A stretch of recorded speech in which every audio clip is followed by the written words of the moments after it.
তো good morning সবাইকে। তো আজকে ছিল হচ্ছে সরস্বতী পুজো। আজকেও বেরিয়ে পড়েছিলাম কাজে, সকালই বেরিয়েছিলাম।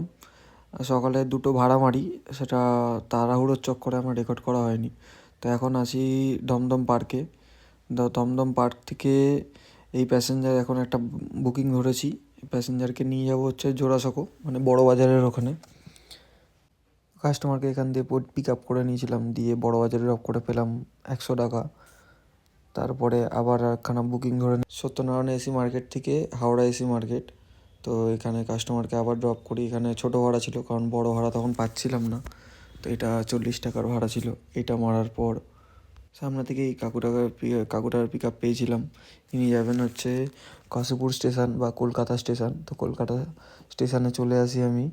মোটামুটি আসতে আধা ঘন্টা সময় লেগেছিলো। তো এখানেও বিল 90 টাকা হয়েছিল। কাস্টমার আমাকে 100 টাকা দেয়। তো এইখানে ভাড়াটা মারার পর তারপরে একখানা ভাড়া পেয়েছিলাম সল্টলেক। তো সল্টলেকের ভাড়াটা ধরে যাই কাস্টমারকে পিক আপ করতে। রাস্তায় যেতে যেতেই এই ভাড়াটা আবার ক্যান্সেল হয়ে যায় মাঝ রাস্তায়। মোটামুটি আর 200 মিটার পিক আপ বাকি ছিল, বাট ক্যান্সেল করে দেয় কাস্টমার। কোনো ব্যাপার না। তারপর আবার আমি সামনে থেকেই আর একখানা ভাড়া পাই এই দাদাটার। ইনিও যাবেন হচ্ছে সল্টলেক NDITA মোড়ে। তারপর দাদাকে পিক আপ করে নিয়ে ওটিপি মারলাম। ওটিপি মেরে তাড়াতাড়ি করে বেরিয়ে গেলাম ওখান থেকে। দিয়ে সল্টলেক পৌঁছে গিয়ে দাদার থেকে পেমেন্টটা কালেক্ট করে নিলাম। এটারও ওই অ্যারাউন্ড 9 কিলোমিটার ছিল। দাদা 90 টাকা ভাড়া, 80 টাকা ভাড়া হয়েছিল, দাদা 10 টাকা বাড়িয়ে 90 টাকা দিয়ে দেয়।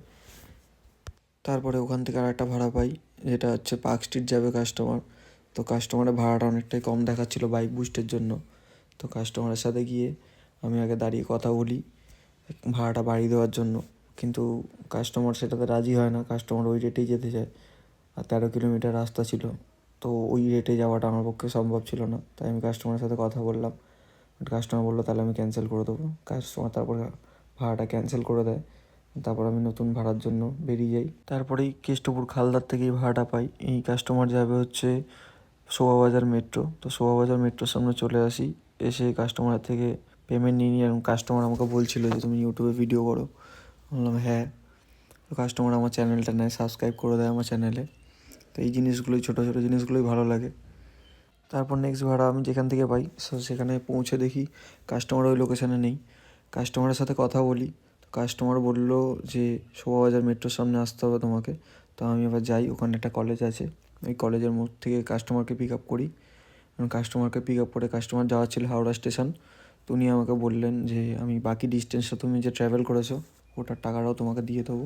তারপর আমাকে 80 টাকা যেটা বিল হয়েছিল, কাস্টমার আমাকে 100 টাকা পেমেন্ট করে।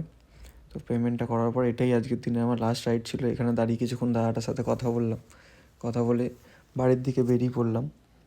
বাড়ির দিকে যেতে দেখি এই দিদিটার ব্যাগের দড়িটা ঝুলছে, যেটা চাকায় লেগে যেত। তো ওনাদের সাবধান করে দিলাম এটা নিয়ে, করে দিয়ে বেরিয়ে গেলাম বাড়ির দিকে। তো আজকে কাজ করেছিলাম সকাল 9:30 দিয়ে দুপুর 3টে অবধি। তো মোটামুটি 5.5-6 ঘন্টা কাজ, 750 টাকার মতো কাজ হয়েছিল। তো সেখান থেকে 50 টাকা মতো আমার কমিশন গেছিলো, আর বাদবাকি 700 টাকা আমার আর্নিং ছিল।